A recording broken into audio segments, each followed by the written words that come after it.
Bizler istiyoruz ki Gazze'deki çocuklar gibi olsun bizim çocuklarımız da. Onlar gibi vatanını savunan, onlar gibi değerlerini savunan, onlar gibi ailesini savunan, metanetli, sabırlı, güçlü, tevekkülleri yüksek, böyle onurlu, gururlu, dik duruşlu gençler yetiştirelim istiyoruz. Bir yandan da istiyoruz ki Gazze'yi de koruyalım, kurtaralım, oraya da el atabilelim istiyoruz. Tüm bunların olabilmesi için ne yapmamız gerekiyor biliyor musunuz? Bizim Gazze'yi kurtarabilmemiz için önce kendimizi kurtarmamız gerekiyor. Neslimizi kurtarmamız gerekiyor. Öyle yeni bir nesil inşa etmemiz gerekiyor. Bu da nereden başlar? Selahaddin Eyyubi bize yolu göstermiştir aslında. Kudüs'ün Fatihi. Kudüs'ün Fatihine bir gün bir genç diyor ki Cuma hutbesindeyken. Selahaddin diyor, Kudüs deyip duruyorsun. Fetih deyip duruyorsun. Hadi diyor bak bu kadar kalabalık bir cemaatiz. Aç kapıları gidelim diyor. Fethedelim Kudüs'ü. Bu kadar Müslüman adamız burada diyor. Selahaddin Eyyubi diyor ki sakin ol genç. Ertesi gün oluyor. Farz olan sabah namazına. Selahaddin Eyyubi gidiyor sağa sola bakmaya başlıyor. Diyorlar ki neye baktın? Diyor ki o gence baktım. Nerede? Diyorlar ki o genç sadece cuma namazlarında cemaate katılır. Bunun üzerine hiç unutmamamız gereken bir söz söylüyor. Ne zaman ki biz cuma namazlarını doldurup taşırdığımız camileri sabah namazlarında da doldurup taşıracağız. O zaman diyor Kudüs'ü fethetmek bize nasip olacak. Bunun üzerine savaş planına, daha doğrusu fetih planına, Kudüs'ün fethinin planına namaz eğitimini alıyor. Halkın namaz eğitimini gerçekleştiriyor. Ondan sonra Kudüs'ü fethetmek nasip oluyor. Tam olarak yapmamız gereken şey bu. Namaz eğitimi dediğimiz şey ahlak eğitimidir aslında. Ama o namazı da öyle kılmalıyız ki namaz bizi kılmalı. Namaz bizi ahlak sahibi kılmalı. Namaz bizi vicdan sahibi kılmalı.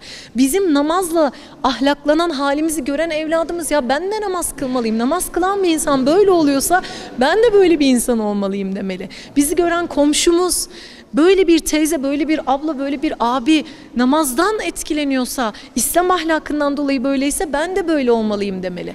Aslında biz olacağız ki onlar da olsunlar. Ben namazımı kılacağım ki namaz kıl dediğimde sözümün tesiri olsun. Ben güzel ahlaklı olacağım, Allah'ı seveceğim, peygamberimi seveceğim ki evladım da benim halimle hallensin.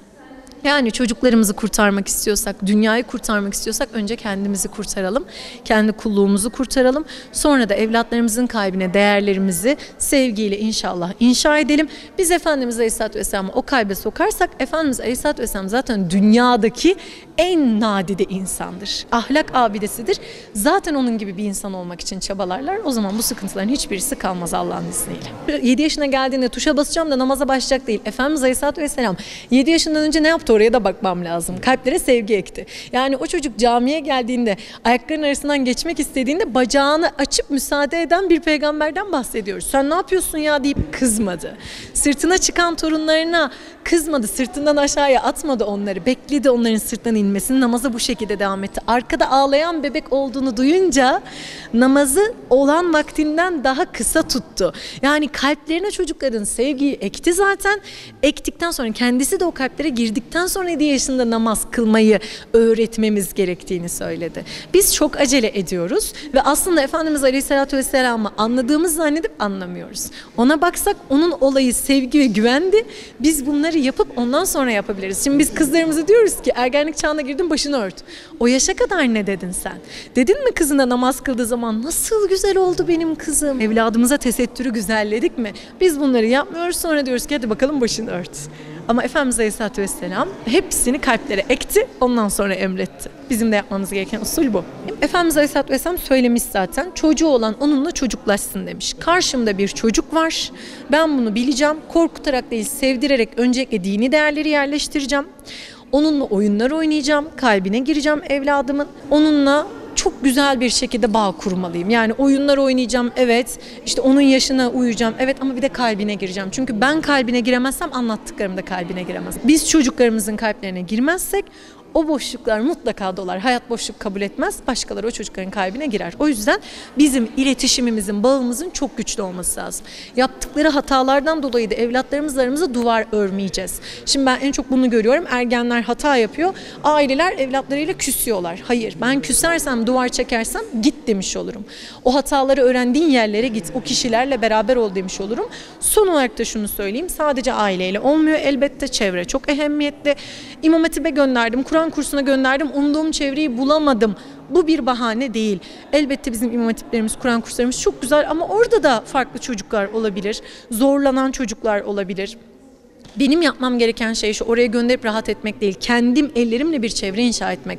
Hafta içi akşamları, hafta sonları benim gibi ailelerle çocuğumu bir araya getirmem gerekir. Ama bunu şöyle değil, hadi Kur'an dersi. Hayır, hadi çocuklar sinemaya gidiyoruz deyip, sinemadan sonra arada ya çocuklar hadi mescit var burada namazımızı kılalım deyip, namazdan sonra belki bir güzel cümle, Kur'an'la ilgili güzel bir cümle söyleyip, ondan sonra o çocuklarla bağ kurduktan sonra onlar Kur'an dersine de gelirler. Ama işte bizim bu yolları öğrenmemiz lazım. Yani tıpkı İslam'ın gelişinde olduğu gibi İslam'da önce Efendimiz Aleyhisselatü Vesselam kalplere girdi. Bakalım Mekke'deki döneme bakalım. 10 yıl iman ayetleri geldi, sonra kurallar geldi. Medine'ye geçildikten sonra, rahata geçildikten, kalpler bir kıvama geldikten sonra yapmamız gereken tam olarak bu aslında. Ve kardeşlik. Niye camilere, cemaate çağırıyor Allah Resulü bizi sürekli? Kardeşliğimizi bilelim, güçlü hissedelim diye. Bizim gibilere ihtiyacımız var. İnsan su misali girdiği kabın şeklini alır.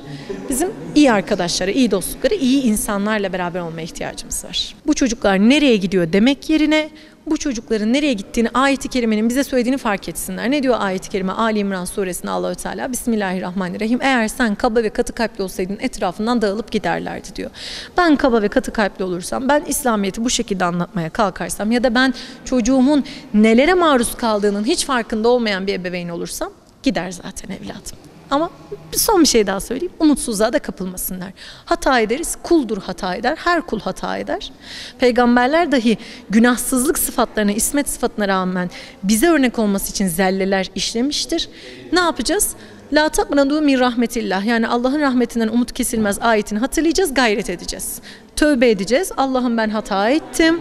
Evladımızdan özür dileyeceğiz. Evladım ben yanlış yöntemler kullanmışım. Sonra da iyileştirmek için çaba sarf edeceğiz inşallah.